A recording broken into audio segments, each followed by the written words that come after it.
ಯಾಕೆ ಬಂಗಾರ ಅಳ್ತಾ ಇದೆಯಾ? ಅಮ್ಮ, ಇವತ್ತು ನನ್ನ ಸ್ಕೂಲಲ್ಲಿ ರನ್ನಿಂಗ್ ರೇಸಲ್ಲಿ ಸೋತೋಗ್ಬಿಟ್ಟೆ ಅಮ್ಮ. ನಾನು ಲೂಸರು, ನಂಗೆ ಗೆಲ್ಲಿಲ್ಲ, ಸೋತೋಗ್ಬಿಟ್ಟೆ. ಅಯ್ಯೋ ಕಂದ, ಇಷ್ಟಕ್ಕೆಲ್ಲ ಬೇಜಾರಾಗ್ತಾರ ಪುಟ್ಟ? ಜೀವನದಲ್ಲಿ ಸೋಲು ಗೆಲುವು ಅನ್ನೋದು ಮಾಮೂಲಿ ಕಣಮ್ಮ, ಇದ್ದೇ ಇರುತ್ತೆ. ಎಲ್ಲರ ಜೀವನದಲ್ಲೂ ಸೋಲು ಗೆಲುವು ಅನ್ನೋದು ಇದ್ದೇ ಇರುತ್ತೆ.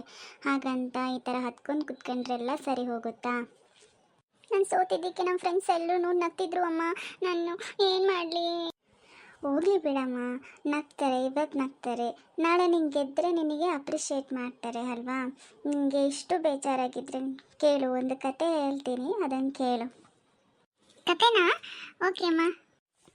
ಒಂದ್ಸಲ 7 ಕಪ್ಪೆಗಳು ಹಾಲಿನ ಕೆನೆ ತುಂಬಿದ ಮಡಿಕೆ ಪಕ್ಕ ಆಡ್ತಾ ಇರ್ತಾವಂತೆ. ಆ ಮಡಿಕೆಯಲ್ಲಿ ಏನಿದೆ ಅಂತ ಅವಕ್ಕೆ ಕುತೂಹಲ ಸ್ಟಾರ್ಟ್ ಆಗಿಬಿಡುತ್ತೆ. ಅವಾಗ ಅದ್ರ ಬಳಿ ಹೋಗ್ತಾರೆ. ನೋಡಿಬಿಟ್ಟು ಮಿಸ್ ಆಗಿ ಮಡಿಕೆ ಒಳಗಡೆ ಬಿದ್ದೋಗ್ಬಿಡ್ತವೆ 7 ಕಪ್ಪೆಗಳು. ಅವಾಗ ಅವಕ್ಕೆ ಹೊರಗೆ ಬರೋಕ್ಕೆ ಆಗಲ್ಲ ಪಾಪ. ಅದರಿಂದ ಏನು ಮಾಡ್ತವೆ, ಅದರಲ್ಲೇ ಈಜಾಡ್ತಾ ಇರ್ತವೆ. ಆಮೇಲೆ ಒಂದು ಕಪ್ಪೆ ಹೆದರ್ಕೊಂತ ಹೇಳ್ತದಂತೆ, ಇಲ್ಲಿಗೆ ನನ್ನ ಜೀವನ ಮುಗಿತಪ್ಪ, ಇನ್ನು ನಾನು ಬದುಕೋದಿಲ್ಲ ಅಂತ ಅಂದ್ಬಿಟ್ಟು ಈಜೋದನ್ನ ನಿಲ್ಲಿಸ್ಬಿಡುತ್ತಂತೆ. ಆದರೆ ಅದೇ ಇನ್ನೊಂದು ಕಪ್ಪೆ ಇರುತ್ತಲ್ಲ, ಅದು ತುಂಬ ಬುದ್ಧಿವಂತ ಕಪ್ಪೆ ಆಗಿರುತ್ತಂತೆ, ಧೈರ್ಯಶಾಲಿ ಕಪ್ಪೆ ಆಗಿರುತ್ತಂತೆ. ಅದು ತನ್ನ ಪುಟ್ಟ ಕಾಲುಗಳಿಂದ ಕೆನೆನ ಹೊಡಿತಾ ಹೊಡಿತಾ ಹೊಡಿತಾ ಒಂದು ದೊಡ್ಡ ಬೆಣ್ಣೆ ಮುದ್ದೆನ ಮಾಡುತ್ತಂತೆ.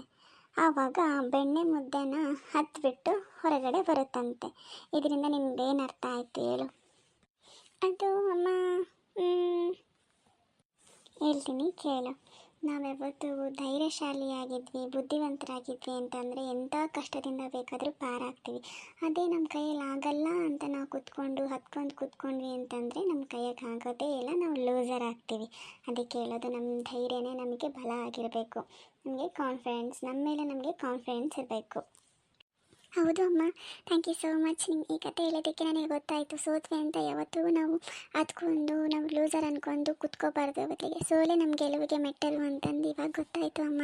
ನಾನು ಇನ್ಯಾವತ್ತೂ ಸೋತ್ರೆ ಅಳೋದಿಲ್ಲ, ಹಿಂಜರಿಯೋದಿಲ್ಲ. ನಾನು ಸೋತು ಗೆಲ್ತೀನಮ್ಮ. ಗುಡ್ ಗರ್ಲ್, ಹಿಂಗಿರಬೇಕು ಯಾವಾಗಲೂ ನನ್ನ ಮಗಳು. ಓಕೆನಾ? ಇವಾಗ ಊಟ ಮಾಡು.